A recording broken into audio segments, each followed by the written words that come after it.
Yo, it's Jimmy on from Glitchy Thumbs, and today we're going to look at the top game charts so we can see the current trends, any potential upcoming trends, and also my process on how I come up with my game ideas before I prototype them. So let's go. So I go to find.io and I'll put the link below so you guys can save this website. And I use this so that I can browse the charts since iTunes doesn't have apps anymore. And then you go to all and click games. And I like using this because it gives you the name and also the icon and gives you a bunch of screenshots so you can like quickly scroll through and really just kind of see what the game's about. And it's always good to look at it like this, but also you kind of need to download the game and play it so you get a better grasp of the mechanic itself.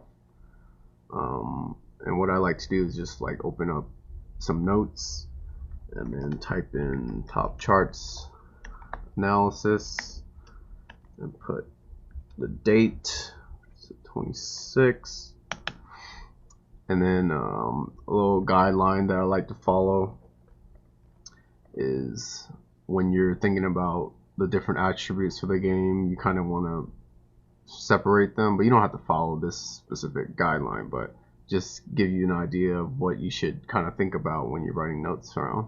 At least this is what I do, and you guys can do it the way it works best for you. What I like to do is kind of like put the game name, what's the style, so like is it 2D or is it 3D, and then what's the character in the game. Sometimes it's a ball, sometimes it's a ragdoll, sometimes it's a cube. And then what's the mechanic? Like, are you jumping? Are you smashing something? Are you flipping? That's sort of like the idea behind the mechanic. And then the theme is kind of like, is it cartoony, or is it like more like violent based, or just something that helps you think about the theme and where that inspiration came from. Like, like Crossy Road had their inspiration from Frogger, so I would put down Frogger for Crossy Road. And then and the controls, which is like, is it like a tapping game? Are you swiping? Are you holding and release? So that's the kind of like the attributes that I write down, which is going to be helpful when we do the further analysis later. And I just go through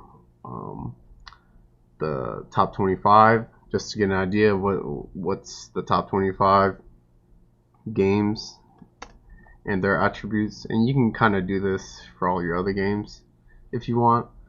It's just a good practice for me to start thinking of things at the attribute level.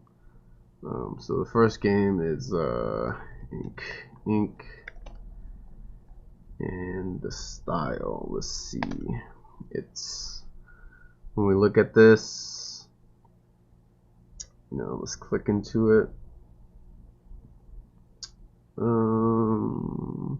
It's a little 3D here.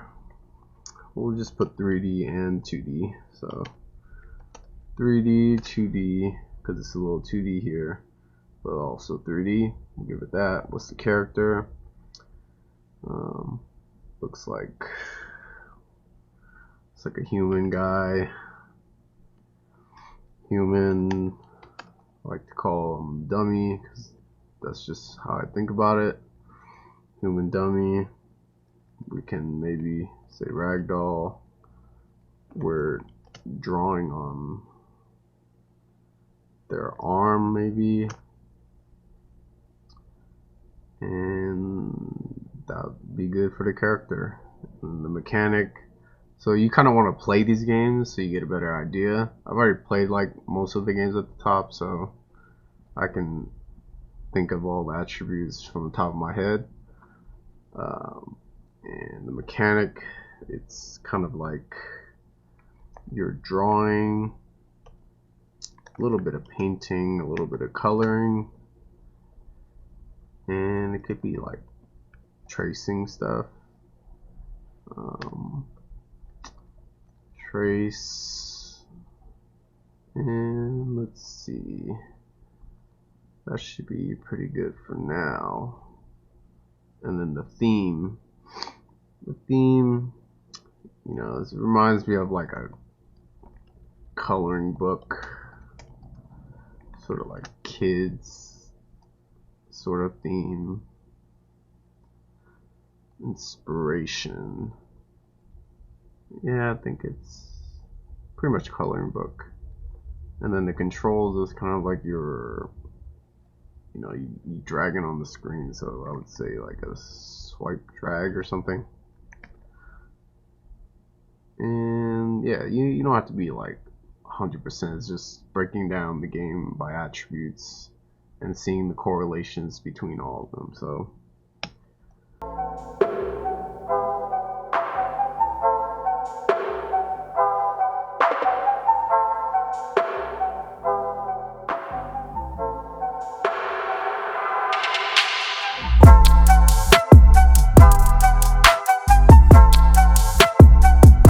this is how I kind of try to get an idea of what the trends are, or any upcoming trends, or any potential ideas I can come up with for my next game idea.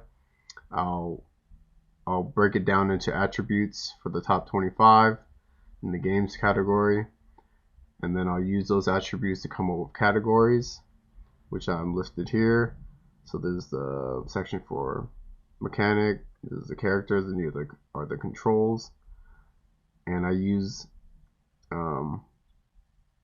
the command and find to look for any correlations, like how many times does this mechanic show up, and then I put the number down here, and you can see that there's a lot of puzzle games going on at the top, so that's the current trend at the moment.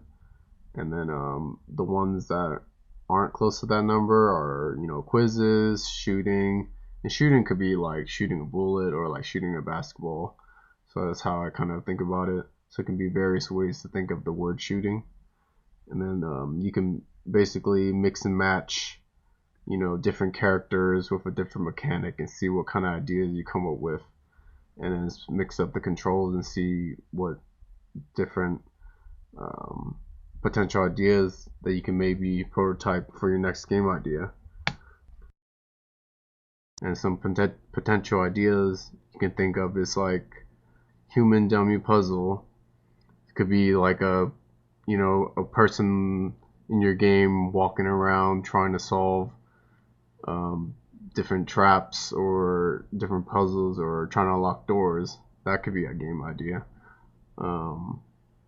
There could be a dummy quiz. It could be another thing where they're walking around and there's maybe different answers laid out and you have to walk to the right answer. That could be a potential idea. We don't know, but it's based off of our research. And another, I can just look at the list right here that I came up with.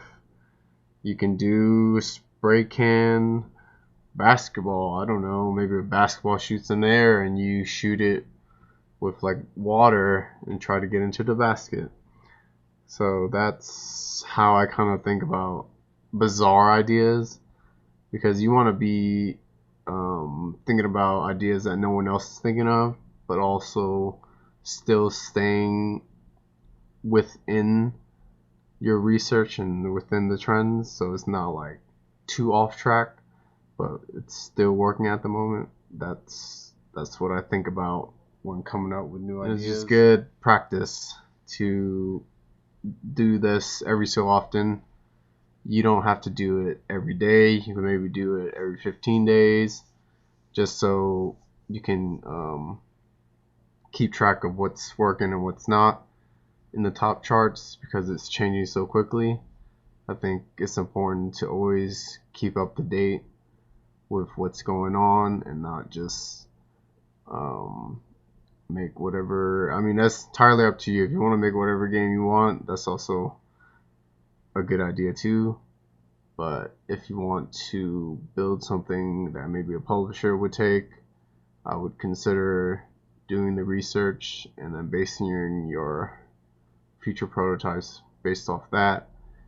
Try to come up with some bizarre ideas but also come up with something within the trend, and that way you can test out a bunch of different ideas and really get an idea of like what really works. And that's basically it.